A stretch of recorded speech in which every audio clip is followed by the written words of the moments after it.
Friends, प्रॉलॉग to Canterbury tales में पहले 20 characters के बाद हमारे पास 21st करैक्टर है द समनर का, यानी कि समन देने वाला। गुनाहगारों को अदालत में तलब करता है ताकि वो पेश होकर सजा पा सकें।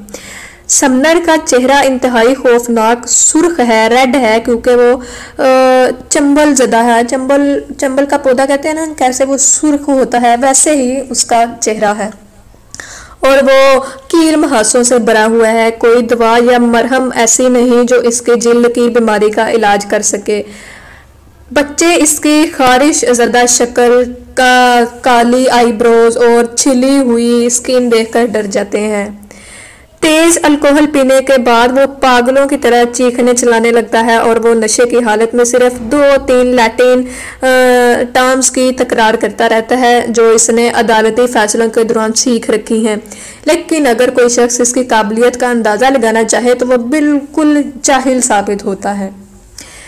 जेफरी चूसर इसे एक मेहरबान और शरीफ बदमाश कहता है, क्योंकि वो ज़रा सी शराब के बदले अपने जानने वालों को गिरवी रखने की इजाज़त दे देता है और अकेला पाकर किसी को भी ठग लेता है।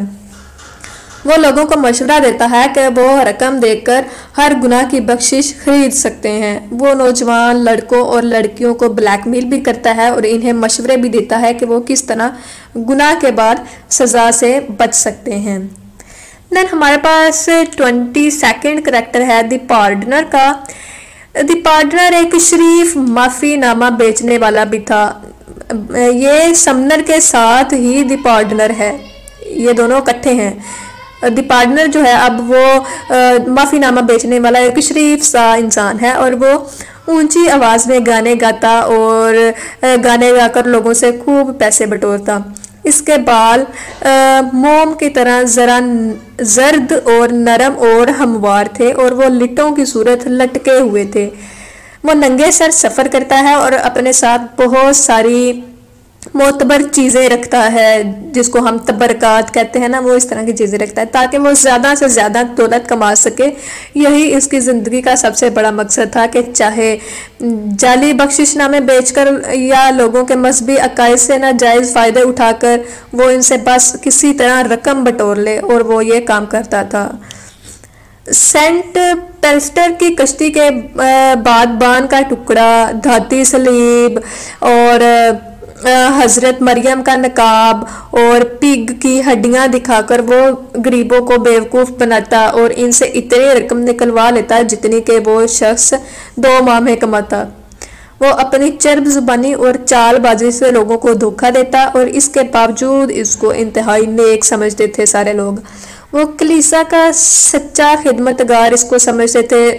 लोगों को ज़ाहिर पता नहीं था पार्टनर की हकीकत का, शक्ल से तो वो बहुत शरीफ लगता था और कोई भी इसकी असलियत नहीं जानता था, जैसे कि मुझे भी नहीं पता चली। मैंने भी पहली लाइन पढ़ के कहा चलो जी कोई शरीफ करैक्टर आ गया, sorry to say but not. Then हमारे पास last character 23rd character the host का है। दी होस्ट टैबर्ड इन का होस्ट है, एक खुश अखलाक आदमी है जिसने हर एक को खुले दिल से खुश आमदीद कहा और शाम का एक खाना फ़ौरन लगवा दिया। इसने बेहतरीन खुराक और आला अल्कोहल पेश की। वो बहुत पुरवकार आदमी था जिसकी आंखें चमकदार थीं। सारे इलाके में इससे अच्छा कोई आदमी ना था। अपनी तकरीर में बेबाक, अक्लमंद और समझदार था। इसकी जो भी राय हो सब हंसी खुशी मान लेते क्योंकि वो मुनासिब तरीके से बात करता।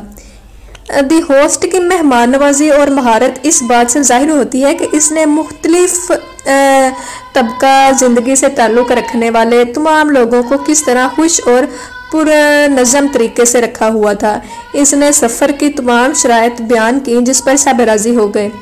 दी होस्ट की गुफ्तगू भी इंतहाई मुनासिब होती है जिससे तमाम लोग मुतमिन हो जाते हैं, वर्स इसकी शख्सियत हर लिहाज से बेहतरीन है।